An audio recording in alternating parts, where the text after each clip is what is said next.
धन्यवाद आप सभी छात्रों को आज के इस पार्टिसिपेशन कार्यक्रम में, यानी कि पुरस्कार वितरण कार्यक्रम कहा जाए, जो इसमें आप पार्टिसिपेट किए थे। जो एग्जामिनेशन एक प्रकार का कार्यक्रम होती है जो आप 13 तारीख जो पिछला सोमवार बिता है, उसमें तमाम 9वीं और 10वीं के छात्र ने वीकली टेस्ट दिया था, जिसमें हमने 10th क्लास के जो भी छात्र हैं उसको तो मैंने पुरस्कृत कर दिया, और आज आपका यानी कि 9th क्लास का आज पुरस्कार मैं वितरण इस समय करूंगा।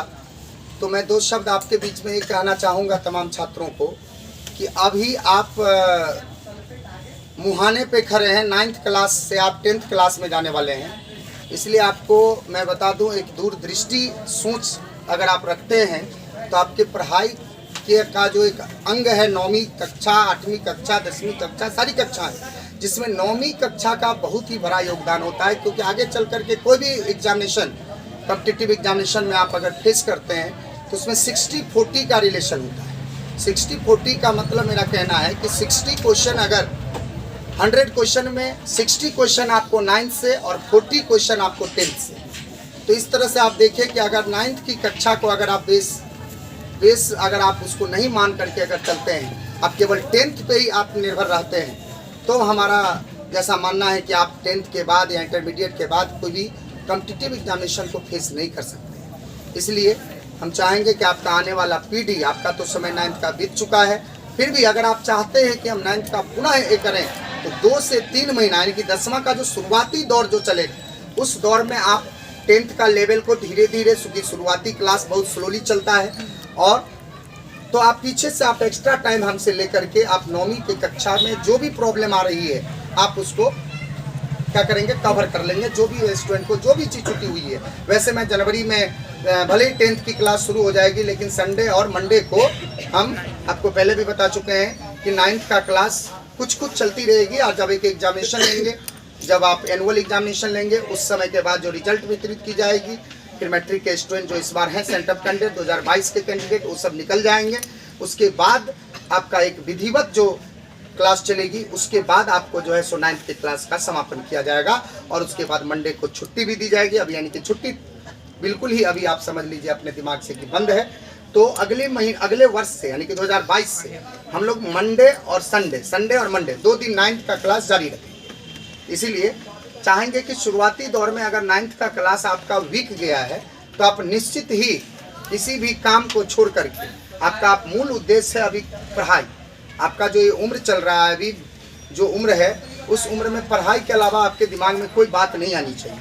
अगर कोई दूसरी बातें आ रही है तो आप समझिए कहीं ना कहीं इस पठन पाठन की व्यवस्था को आप प्रदूषित कर रहे हैं। इसीलिए हम चाहेंगे तमाम छात्र आज का इस पुरस्कार वितरण कार्यक्रम में कि मैं आपको यह सलाह देना चाहता हूँ, एक एज ए आप शिक्षक, आप अगर हमें मानते हैं, एज ए गुरु मानते हैं, तो मैं एक सलाह देना चाहूँगा एज ए गार्जियन के माध्यम से भी कि आप इस व्यक्ति के कहे गए मार्ग पर कम से कम चलें और अपना लोक सुखी और परलोक सुहेला करें, चूँकि आप ही देश का एक भविष्य है, आप ही इस समाज का, अपने बिहार का और अपने देश का नाम रोशन करने के लिए आप समझिए यहाँ पे उत्पन्न हुए हैं, क्योंकि एक रंगमंच है। इस रंगमंच पे अपना प्रतिभा आप दिखा रहे हैं।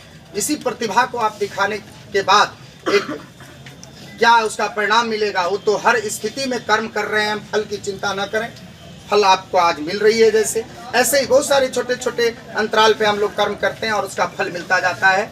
इसीलिए इस पर एक पंक्ति भी मुझे याद आ रही है, मैं कहना चाहूँगा कि न हो कामना फल की, न हो कामना फल की, किए जा कर्म की सेवा ही मानव का रहा है धर्म। न हो कामना फल की, आप फल की कामना न करें, किए जा कर्म करते चलिए, फल मिलेगा। जैसे बहुत सारे लोग को देखेंगे, क्या देगा, प्रणाम सर, ठीक है, आपकी एक हमारी आत्मीयता का, आपकी आत्मीयता से वैचारिक संबंध है, आपने बोला प्रणाम सर, सलाम दुआ हुआ, सारा चीज हुआ, आपने कर्म किया।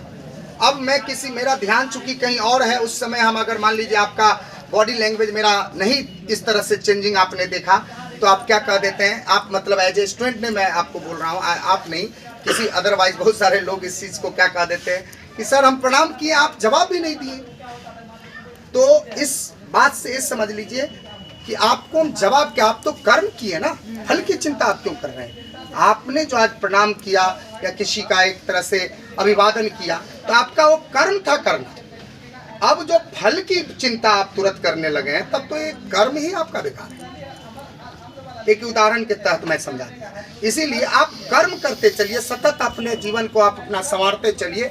और एक ऐसी जो कार्यक्रम अभी आप देख रहे हैं, छोटे कार्यक्रम एक क्लासरूम में मैं कर रहा हूँ, ऐसा कार्यक्रम बड़ा सा मैं ग्राउंड में भी करता हूँ। तो इस स्थिति को बीच बीच में आप हाँपते चलें और अच्छा एक रिजल्ट लाने के लिए प्रयास करें, जो एक जीवन का भी एक अच्छा खासा रिजल्ट आपका तैयार होगा। क्योंकि जितनी भी संकीर्णता से आप अपना क्वेश्चन को सॉल्यूशन करते हैं, जितनी भी आप तकलीफ के साथ क्वेश्चन को सॉल्व करते हैं और आंसर तक का सफर तय करते हैं, तो कितना खुश हो जाते हैं कि हमने आंसर भी कर दिया। तो मैं बताना चाहूँगा तमाम छात्रों को, ऐसी ही समस्याएं जैसे आप जटिल क्वेश्चन को हल करते हैं तो और हल करने का तरीका सीखते हैं, वैसी ही समस्या आपको जीवन में भी आने वाली है। और उस जीवन रूपी जो समस्या, जो गणित रूपी समस्या को हल करते हैं, वैसे ही जीवन रूपी समस्या को हल करने के लिए आप फिर एक अच्छे आंसर तक पहुंचेंगे। एक जीवन को अच्छा से बिताने के लिए आप मैथमेटिक्स और साइंस के क्वेश्चन को सॉल्व करते हैं और एक आंसर तक पहुंचते हैं। तो आप ये समझें कि यही तरकीब, यही तरीका अगर हमको ध्यान रहेगी तो अच्छा खासा हम काम करेंगे। इसके लिए अच्छा खासा गैप ढूंढना जरूरी होता है। दिशा नहीं आपके पास, नॉलेज, विषय वस्तु, किताब, कॉपी, वस्त्र, तनपेश, धन, सारा व्यवस्था है, दिशा नहीं है। तो दिशा होनी चाहिए। जैसे क्रिकेट की भाषा में मैं बताना चाहूँगा, आप क्रिकेट से भी प्रेम रखते हैं आप लोग, किन्हें रखते हैं? yes, रिक्की पॉन्टिंग का नाम सुने? Yes sir. क्या थे वो? ऑस्ट्रेलिया के बैटर, ऑस्ट्रेलिया के पूर्व कप्तान। Yes sir. तो वो जो थे वो चौके छक्के ज्यादा नहीं मारते थे, यस, वो गैप ज्यादा मारते थे, गैप ढूंढते थे, दो खिलाड़ियों के बीच में से गैप निकाल देते थे, देखते ही रह जाता था। डिविलियर्स की तरह वो चौके छक्के नहीं मारते थे, डिविलियर्स है कि नहीं? तो इस प्रकार से मैं ये कहना चाहूंगा कि दो खिलाड़ियों के बीच में से गैप ढूंढ लेने में वो महारत हासिल तारीख के पॉन्टिंग महोदय को, है ना? तो कहीं ना कहीं एक रन और 2 रन बना करके अपने जीवन, अपने उस मैच को खत्म करता था, लेकिन एक लंबी पारी खेलता था। तो उस एक उदाहरण के तौर पे मैं क्रिकेट का दिया हूं कि वो चौके छक्के ज्यादा नहीं मारते। इसलिए आराम से आप अपने पठन पाठन की व्यवस्था को बनाते चले।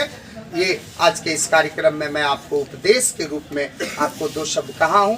अब हम चलेंगे 13 तारीख के एग्जामिनेशन में जो 3 बच्चे जो फर्स्ट, सेकंड और थर्ड आए हैं उसको मैं पुरस्कृत करूंगा और आप इस समय इस कार्यक्रम में उपस्थित हैं, ऐसे ही शांति बना के रखेंगे। तो मैं, जैसा कि लिस्ट मेरे पास है, ये है पहला छात्र, रोल नंबर 175, नाम है सदानंद कुमार, जो टोटल मार्क 40, मैथ में 23 और साइंस में 17, यानी कि टोटल 40, जिसमें आज प्रथम स्थान हासिल किए हैं। तो मैं चाहूँगा श्रद्धानंद कुमार आप आएंगे इस कैमरा के सामने में और पुरस्कार इस संस्था के सर्वे सर्वा राकेश सर जी, जो मैं खुद इनको सम्मानित करूंगा। और आप सभी को पता है कि आप ही के बीच में ये पला बढ़ा ये छात्र है और ये जन्म से ही, कोई ज़रूरी नहीं है कि विरासत में मिली है उसको ज्ञान, किसी को आज तक विरासत में जन्म से मिल जाती है क्या नॉलेज? अगर ऐसी होती तो कोई भी शिक्षक का गुणवत्ता ही खत्म हो जाता। इसीलिए मैं कहूँगा कहीं ना कहीं किसी के अंदर नॉलेज है तो वो समझिए उसके किए गए कर्मों का एक फल है। तो मैं चाहूँगा कि इसी रूप में आप भी इसको पूरा करें। और इस स्थिति में जो भी एग्जामिनेशन हुआ अभी तक में, शायद हमको लगता है कि प्रथम स्थान यही लड़के हासिल किए हैं। क्या मैं सही बोल रहा हूँ? हाँ। तो निश्चित ही आप लोगों का भी प्यार इन पे बरसता रहे, मेरी भी आशीर्वाद इन पे है और बाकी जो भी छात्र हैं उन तमाम छात्रों पर है।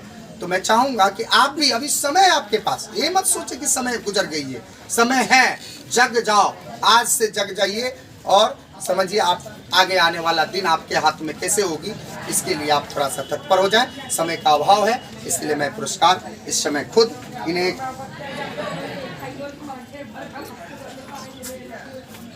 इन्हें एक पाठ्य पुस्तक दे करके मैं समर्पित कर रहा हूं श्रद्धानंद कुमार।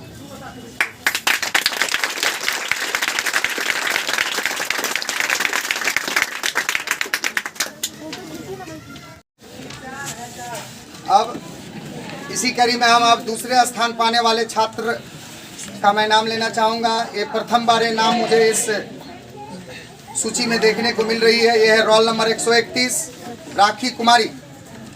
टोटल मार्क इनका 28 है। आप आएंगे जो केवल 2 नंबर का हम टेस्ट देते। राखी कुमारी है कि नहीं है? राखी कुमारी जो इस संस्था में देर से सही लेकिन दुरुस्त इस बार के एग्जामिनेशन में पहली बार देख रहा हूं कि इनको ये मार्क आया है। तो मैं चाहूँगा कि अगले जो आप 27 तारीख को इस साल का यानी कि इस महीना का अंतिम टेस्ट आप लोग देंगे, वीकली टेस्ट, उसी आधार पे हम लोग 10th के बैच का सिलेक्शन करेंगे। 10th के बैच को सिलेक्शन करेंगे। जो 10th का बैच 2 तारीख से शुरू होगी उसमें हम सिलेक्शन उसी एग्जामिनेशन के आधार पे करेंगे कि कौन बच्चे कितने अंक लाएँ। परसेंटेज वाइज परसेंटेज मैं उसको छाटूंगा क्योंकि 3 बैचेज बनेंगे आपका। शुरू में मैं बोल दिया हूँ, पहला बैच का टाइम 7 से 8 होगा, दूसरा बैच का टाइम 8 से 9 होगा, या वो 8 से 9 या 9 से 10 होगा। माने 2 घंटा मॉर्निंग में होगी और एक बैच होगा 1 से 2 दोपहर का समय। तो 3 प्रकार से हम बैच को कनेक्ट करेंगे जो आप लोगों के बीच में हम 31 दिसंबर को यह सूची प्रकाशित कर देंगे। तो मैं चाहूँगा कि इस एग्जामिनेशन में आप जो भी अंक हासिल किए उससे अच्छा अंक हासिल करेंगे 27 तारीख के एग्जामिनेशन में। तो मैं राखी कुमारी को भी अपने हाथों से पुरस्कृत करने इस समय जा रहा हूँ। अब तीसरे स्थान पाने वाले छात्रों की जो सूची है, जैसा कि पिछले एग्जामिनेशन में इन छात्रों का नाम मुझे याद है। 241 रोल नंबर आएंगे धर्मनाथ कुमार यादव, जो दूसरे एग्जामिनेशन में पिछले एग्जामिनेशन में 13 तारीख के से पहले जो एग्जामिनेशन हुई थी शायद 29 तारीख को हुआ था। हाँ, उसमें हमने देखा था कि ये अपना सफलता हासिल किए थे। तो ये 2 स्टूडेंट अपना स्थान बरकरार रखे हुए हैं। तो मैं बाकी जो देखिए 4-5 ऐसे स्टूडेंट हैं जो किसी न किसी एग्जामिनेशन में शेयर बाजार की तरह उछाल कूद होता रहता है, क्योंकि हर एग्जामिनेशन का क्वेश्चन आप ही के मोड में नहीं होगा, किसी और दूसरे लोगों के ब्रेन के अनुकूल भी होता है। इसलिए ये उठापटक होती रहती है नंबरों की। उसमें आप कोई हतोत्साहित या उत्साहित नहीं ज़्यादा होंगे। कांस्टेंट रूप में अपना जीवन को ऐसे ही बिताते चले, चाहे आप दुख में हो या सुख में हो, आप एकदम कांस्टेंट होकर के काम करते चलें। आप 100% है कि अच्छा लक्ष्य को पालेंगे। तो मैं चाहूँगा धर्मनाथ कुमार यादव रोल नंबर 241 जो तीसरा स्थान हासिल किए हैं, अगले एग्जामिनेशन में और अच्छा अंक हासिल करेंगे, ये हमारी शुभकामना। मैं इसे भी एक